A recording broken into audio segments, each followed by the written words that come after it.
Hello friends, स्वागत है आपका मेरे चैनल स्टडी विथ फुर्रू में। हम class 10 science chapter 11 the human I and the colourful world इसकी एनसीईआरटी एक्सरसाइजेस सोल्व कर रहे थे। क्वेश्चन नंबर 9 तक हम कर चुके थे। अब है question number 10, why do stars twinkle, सितारे क्यों टिमटिमाते हैं, इसका रीज़न हमें बताना है। इसका रीज़न एनसीईआरटी की टेक्स्ट बुक पेज नंबर 194 में दिया गया है। ट्विंकलिंग ऑफ स्टार्स, सितारों की टिमटिमाहट। हमें पता है जो स्टार्स होते हैं वो अपनी लाइट खुद एमिट करते हैं। The twinkling of a star is due to atmospheric reflection of sunlight. सितारों की जो टिमटिमाहट होती है वो स्टार लाइट के एटमॉस्फेरिक रिफ्लेक्शन के कारण होती है। जो स्टार से जो लाइट आ रही है, जब उसका अर्थ के एटमॉस्फेयर में रिफ्लेक्शन होता है, उसके कारण सितारे टिमटिमाते हैं। The star light on entering the earth atmosphere undergoes reflection continuously before it reaches the earth. जो स्टारलाइट होती है, सितारों की जो लाइट है, जब वो अर्थ के एटमॉस्फेयर में एंटर करती है तो उसमें लगातार रिफ्रैक्शन होता है और रिफ्रैक्शन होने के बाद वो अर्थ पर पहुंचती है। The atmospheric refraction occurs in a medium of gradually changing refractive index. और जो एटमॉस्फेरिक रिफ्रैक्शन होता है ये ऐसे मीडियम में होता है जो लगातार अपना रिफ्रैक्टिव इंडेक्स चेंज करता रहता है। यानी जो यहाँ पर एटमॉस्फेयर है अर्थ की ऊपर वाली लेयर पर, यानी अर्थ से बहुत ज़्यादा हाइट पर, यहाँ पर जो रिफ्रैक्टिव इंडेक्स होगा वो कम होगा। जैसे जैसे अर्थ की तरफ आते चले जाएंगे, अर्थ की सतह की तरफ आते चले जाएंगे तो रिफ्रैक्टिव इंडेक्स बढ़ता चला जाएगा। यही यहाँ पर कहा गया है। Since the atmosphere bends star toward the normal, it the apparent position of star is slightly different from its actual position.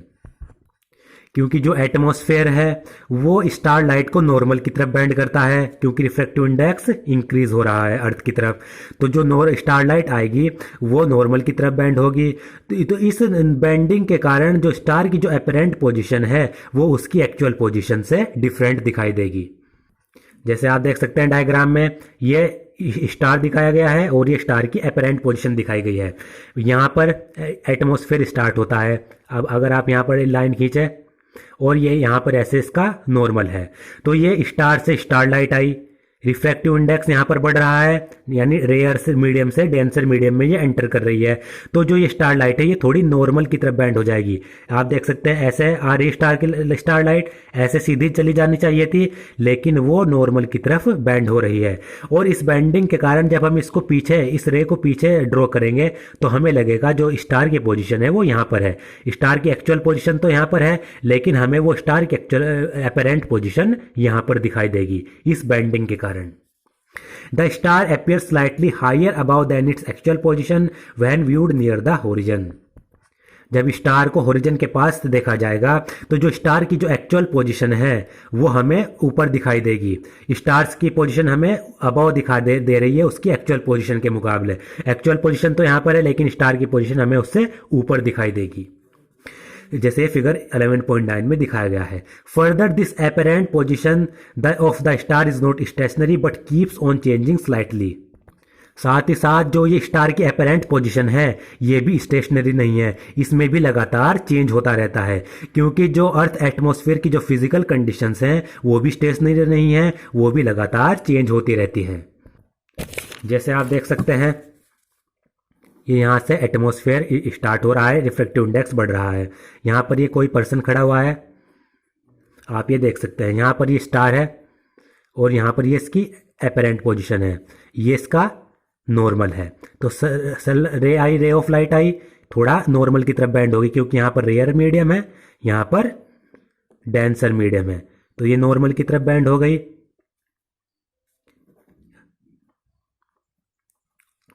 Normal की तरफ बैंड हो जाएगी। तो हमें जब इसको पीछे ड्रॉ करेंगे तो हमें ये स्टार की लाइट, स्टार यहाँ पर दिखाई देगा, एक्चुअल पोजीशन से ऊपर दिखाई देगा।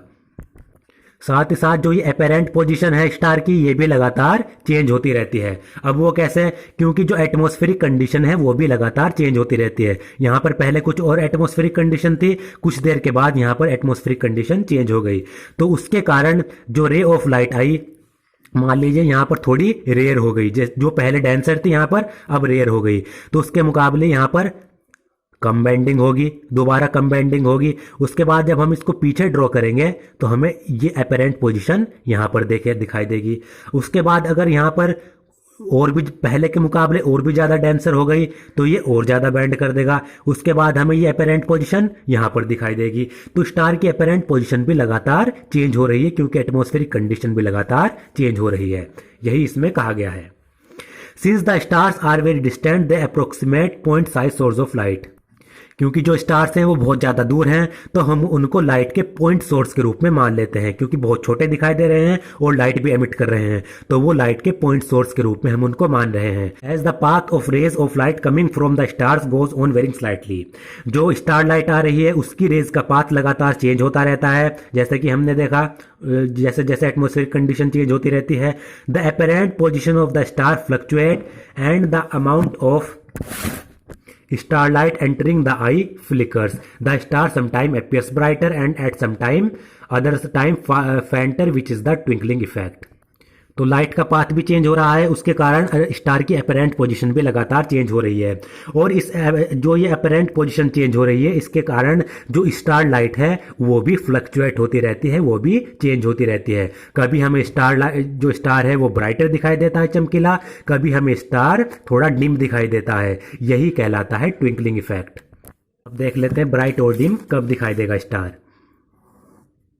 ये नॉर्मल है, यहाँ से हमारा एटमॉस्फेयर स्टार्ट हो रहा है। ये कोई पर्सन खड़ा हुआ है, यहाँ पर ये स्टार है, तो इससे रे आई आने के बाद थोड़ी बैंड हुई जिससे हमें इसकी एटमॉस्फेयर अपेरेंट पोजीशन यहाँ पर दिखाई देगी। तो जब ये रे ऑफ लाइट आएगी और जो पर्सन खड़ा हुआ है उसके पास बैंड होगी, उसके नियर बैंडिंग होगी, तो हमें स्टार ब्राइटर दिखाई देगा। अब यहाँ से मान लीजिए रे ऑफ लाइट आई और आने के बाद पर्सन की जो आइज हैं उससे दूर बैंड हो गई। ये तो इसके पास बैंड हो रही थी लेकिन अब ये इससे दूर बैंड हो गई, हमें अपेरेंट पोजीशन इसकी यहाँ पर दिखाई देगी। तो जब रे ऑफ लाइट पर्सन से दूर बैंड होगी, फोर बैंड होगी, तो हमें जो स्टार दिखाई देगा वो डिम दिखाई देगा। अब यहाँ पर बैंड हुई, पर्सन के पास बैंड हो रही है तो ब्राइटर दिखाई दे रहा है, दूर बैंड हो रही है तो डिम दिखाई दे रहा है। तो कभी ब्राइटर दिखाई देता है, कभी डिम दिखाई देता है, यही होता है ट्विंकलिंग इफेक्ट। क्वेश्चन नंबर 11 है वो explain why the planets do not twinkle. हमें एक्सप्लेन करना है जो ग्रह होते हैं वो ट्विंकल क्यों नहीं करते, क्यों नहीं टिमटिमाते। इसका भी आंसर उसी पैराग्राफ में दिखा दिया गया है यहाँ से।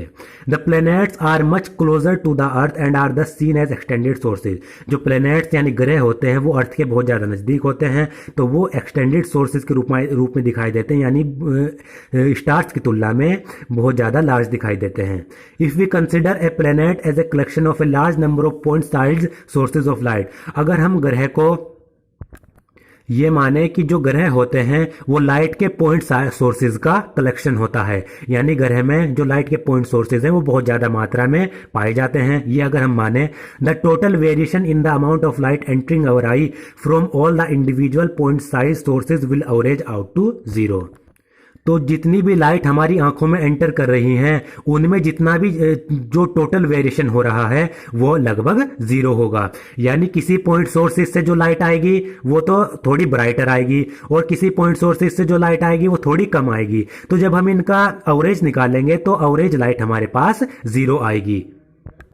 किसी लाइट के पॉइंट सोर्सेज से ज़्यादा लाइट आ रही है, किसी से कम आ रही है, एवरेज हमने निकाला तो एवरेज लाइट जो आएगी हमारे पास 0 आएगी, वो एक दूसरे के इफेक्ट को कट कर देंगे। Therefore nullifying the twinkling effect, इसलिए वो ट्विंकलिंग इफेक्ट को बिल्कुल 0 कर देते हैं। यही इसका आंसर है। वो पॉइंट्स जो लाइट के पॉइंट सोर्सेज हैं वो एक दूसरे के इफेक्ट को 0 कर रहे हैं। क्वेश्चन नंबर 12 है why does the sun appear reddish early in the morning. सुबह के समय जो सूरज होता है, सूर्य, वो रेडिश क्यों दिखाई देता है, लाल रंग का क्यों दिखाई देता है, ये हमें बताना है। इसका आंसर है during sunrise the light rays coming from the sun have to travel a great distance in the earth atmosphere before reaching our eyes. Sunrise के दौरान जो लाइट रेज सन से आती हैं उनको बहुत ज़्यादा डिस्टेंस कवर करना पड़ता है और इतने ज़्यादा डिस्टेंस को कवर करने के बाद वो अर्थ एटमोस्फेयर में एंटर करती हैं और उसके बाद हमारी आइज तक पहुंचती हैं। In this journey the shorter wavelength of light are scattered out and only longer wavelength are able to reach our eyes. और इस जर्नी में जो लाइट्स की जो शॉर्टर वेवलेंथ होती हैं वो तो स्कैटर्ड हो जाती हैं, बिखर जाती हैं, लेकिन जो लॉन्गर वेवलेंथ की जो लाइट होती हैं वही हमारी आंखों तक पहुंच पाती हैं। Since blue colour has a shorter wavelength and red colour has a longer wavelength, क्योंकि जो लाइट में जो ब्लू कलर होता है उसकी वेवलेंथ शॉर्टर होती है और जो रेड कलर होता है लाइट में उसकी वेवलेंथ लॉन्गर होती है, ज्यादा होती है। The red colour is able to reach our eyes after the atmospheric scattering of light. इसके कारण जो लाइट का जो रेड कलर होता है वही हमारी आंखों तक पहुंच पाता है, क्योंकि जो ब्लू कलर होता है वो तो स्कैटर्ड हो जाता है, सिर्फ रेड कलर ही बचता है। Therefore the sun appears reddish early in the morning. इसके कारण ही जो सूरज होता है वो सुबह के समय रेडिश दिखाई देता है, लाल रंग का दिखाई देता है। हमें पता है जो व्हाइट लाइट होती है वो विबजियोर से मिलकर बनी होती है, 7 रंगों से, violet, indigo, blue, green, yellow, orange और रेड। इसमें जो रेड होता है इसकी वेवलेंथ सबसे ज्यादा लार्ज होती है, लार्ज वेवलेंथ, और जो वॉयलेट होता है इसकी जो वेवलेंथ होती है वो सबसे ज्यादा शॉर्ट होती है, वेवलेंथ इस ऑर्डर में इंक्रीज होती है। तो सुबह के समय लाइट को बहुत ज़्यादा डिस्टेंस कवर करना पड़ता है और उसके बाद वो अर्थ एटमॉस्फेयर में एंटर करती हैं, और इसके कारण जो शॉर्टर वेवलेंथ की जो लाइट होती हैं जैसे कि वॉयलेट, इंडिगो, ब्लू, ये क्या हो जाती हैं, ये स्कैटर्ड हो जाती हैं, बिखर जाती हैं। सिर्फ जो लार्ज वेवलेंथ की जो लाइट होती हैं वही एटमॉस्फेयर में एंटर कर पाती है। तो इसके कारण जो रेड कलर की जो लाइट है वो एटमॉस्फेयर में एंटर करेंगी और हमें हमारी आंखों तक सिर्फ रेड कलर ही पहुंचेगा। इसके कारण ये हमारी आंखें हैं, इस तक सिर्फ रेड कलर पहुंचेगा। और जो इसके कारण जो हमें सूरज होता है वो रेड दिखाई देता है, क्योंकि शॉर्टर वेवलेंथ की जो लाइट होती है वो बिखर जाती हैं, लार्जर वेवलेंथ की लाइट ही पहुंच पाती है हमारी आंखों तक। क्वेश्चन नंबर 13 है, why does the sky appear dark instead of blue to an astronaut. जो एक अंतरिक्ष यात्री है उसको जो स्काई होता है वो डार्क कलर का क्यों दिखाई देता है, ब्लैक क्यों दिखाई देता है, वो उसको नीला क्यों नहीं दिखाई देता। हम देखें तो हमें तो आसमान नीला दिखाई देगा, लेकिन अंतरिक्ष में जो जब कोई एस्ट्रोनॉट जाता है तो उसको आसमान स्काई ब्लैक दिखाई देता है। इसका कारण हमें बताना है। इसका आंसर है the sky appears dark instead of blue to an astronaut because there is no atmosphere in the outer space that can scatter the sunlight. जो स्काई होता है वो एस्ट्रोनॉट को, अंतरिक्ष यात्री को ब्लू के बजाय डार्क दिखाई देता है। ऐसा इसलिए है क्योंकि अंतरिक्ष में कोई भी एटमॉस्फेयर नहीं है, आउटर स्पेस में कोई भी एटमॉस्फेयर नहीं है, और जब एटमॉस्फेयर नहीं है तो सनलाइट वहां पर स्कैटर नहीं होगी, क्योंकि सनलाइट को स्कैटर होने के लिए एटमॉस्फेयर चाहिए। आउटर स्पेस में कोई एटमॉस्फेयर नहीं है, वहां पर लाइट की स्कैटरिंग भी नहीं होती है। As the sunlight is not scattered, no scattered light reach the eyes of the astronaut. जबकि सनलाइट स्कैटर्ड नहीं हुई तो कोई भी स्कैटर्ड लाइट एस्ट्रोनॉट की आइज तक नहीं पहुंच पाती। And the sky appears black to them, और इसके कारण जो स्काई होता है वो उनको ब्लैक दिखाई देता है। दोस्तों, आज का मेरा वीडियो अगर आपको पसंद आया हो तो प्लीज मेरे चैनल को सब्सक्राइब करें, शेयर करें और लाइक करें।